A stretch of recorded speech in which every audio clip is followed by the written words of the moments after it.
John. Chapter 3. Jesus and Nicodemus. There was a man named Nicodemus who was a Pharisee and a Jewish leader. One night he went to Jesus and said, "Rabbi, we know that God has sent you to teach us. You could not work these miracles unless God were with you." Jesus replied, "I tell you for certain that you must be born from above before you can see God's kingdom." Nicodemus asked, "How can a grown man ever be born a second time?" Jesus answered, "I tell you for certain that before you can get into God's kingdom, you must be born not only by water, but by the Spirit. Humans give life to their children, yet only God's Spirit can change you into a child of God. Don't be surprised when I say that you must be born from above. Only God's Spirit gives new life. The Spirit is like the wind that blows wherever it wants to. You can hear the wind, but you don't know where it comes from or where it is going. How can this be?" Nicodemus asked. Jesus replied, "How can you be a teacher of Israel and not know these things? I tell you for certain we know what we are talking about because we have seen it ourselves. But none of you will accept what we say. If you don't believe when I talk to you about things on earth, how can you possibly believe if I talk to you about things in heaven?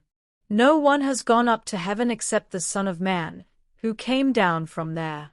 And the Son of Man must be lifted up, just as the metal snake was lifted up by Moses in the desert. Then everyone who has faith in the Son of Man will have eternal life. God loved the people of this world so much that he gave his only Son, so that everyone who has faith in him will have eternal life and never really die. God did not send his Son into the world to condemn its people. He sent him to save them. No one who has faith in God's Son will be condemned. But everyone who doesn't have faith in him has already been condemned for not having faith in God's only Son.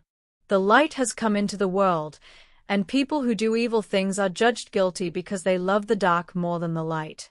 People who do evil hate the light and won't come to the light, because it clearly shows what they have done. But everyone who lives by the truth will come to the light, because they want others to know that God is really the one doing what they do. Jesus and John the Baptist. Later, Jesus and his disciples went to Judea, where he stayed with them for a while and was baptizing people. John had not yet been put in jail. He was at Enon near Salim, where there was a lot of water, and people were coming there for John to baptize them. John's followers got into an argument with a Jewish man about a ceremony of washing. They went to John and said, "Rabbi, you spoke about a man when you were with him east of the Jordan. He is now baptizing people, and everyone is going to him." John replied, "No one can do anything unless God in heaven allows it. You surely remember how I told you that I am not the Messiah. I am only the one sent ahead of him. At a wedding the groom is the one who gets married. The best man is glad just to be there and to hear the groom's voice. That's why I am so glad. Jesus must become more important, while I become less important. The one who comes from heaven. God's Son comes from heaven and is above all others. Everyone who comes from the earth belongs to the earth and speaks about earthly things. The one who comes from heaven is above all others. He speaks about what he has seen and heard, and yet no one believes him. But everyone who does believe him has shown that God is truthful. The Son was sent to speak God's message, and he has been given the full power of God's Spirit. The Father loves the Son and has given him everything. Everyone who has faith in the Son has eternal life. But no one who rejects him will ever share in that life, and God will be angry with them forever.